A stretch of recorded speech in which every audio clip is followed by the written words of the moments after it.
New Zealand is the only country in the world that has an essentially complete, open-access database of its known fossil record. It's existed for almost 80 years, beginning in 1946 as a filing cabinet stuffed with paper forms at the New Zealand Geological Survey.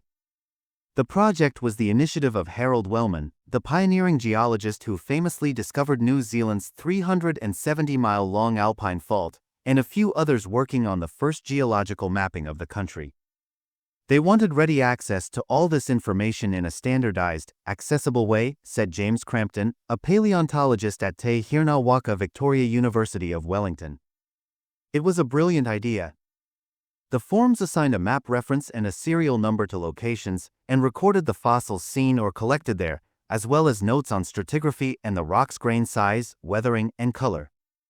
Because it began so early in New Zealand's scientific history, pulling the few existing records into the database was doable in a way that wasn't doable anywhere else in the world, Crampton said. Roughly similar databases do exist in other countries, and some, like the Global Paleobiology Database, contain more records. But none has such density of coverage of an entire region, said GNS Science's Chris Clowes, the current custodian of the Fossil Record Electronic Database, dubbed FRED. The fossil record is an extremely partial chronicle of life on Earth, he's careful to point out. But New Zealand has an extremely rich trove of fossils, especially from the late Cretaceous and later periods, and the database represents a very complete coverage of the incomplete record that we have. Of the fossils we have, a huge proportion of them have been captured, Clowes said. Over the decades, the records moved from physical to digital and the maps were recalibrated from imperial to metric. FRED now contains more than 100,000 location entries, mainly from New Zealand, but also from the southeastern Pacific Islands and the Ross Sea region of Antarctica. The database is considered an icon of New Zealand geological literature, according to an article published in 2020 by Clowes and others. Anyone can sign up to access FRED's online portal and make an entry.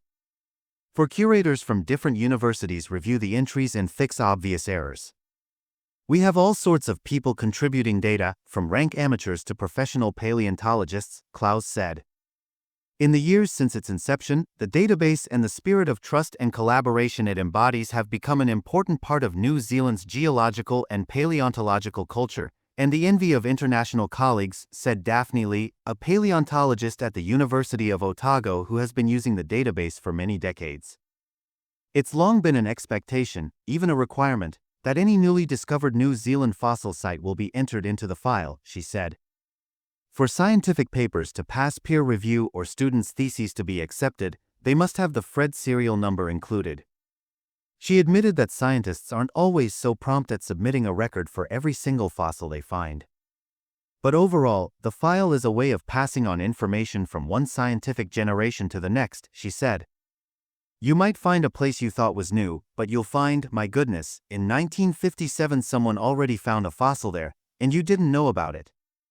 Much more detailed data are preserved than tend to make it into scientific papers, she added, meaning knowledge amassed by paleontologists over their lifetimes doesn't die with them. And now, other scientists around the world can analyze those decades of data to make new discoveries. In 2018, for instance, researchers based in the United States delved into FRED's fossil records to calculate mollusk extinction rates, and found that New Zealand, alongside the Caribbean, is a present-day extinction hotspot for bivalves. Some scientists fear that FRED's heyday may be behind us. New Zealand's science funding has been slashed, and job losses are rife in both universities and government-funded institutions. When it comes to paleontology, we're struggling to keep critical mass in several of our universities, and we've lost it entirely in a couple, said Clowes. I think that probably we're going to enter a phase where there's not an awful lot of new data being entered into the database. I'm hoping that at some point, the pendulum will swing back, and we'll start doing more fundamental research again. Crampton said he hopes FRED will be around for at least another 80 years. It's a remarkable data set, and it's served New Zealand incredibly well, he said. It allows us to interrogate what we know of New Zealand's fossil history in a way that no one else can.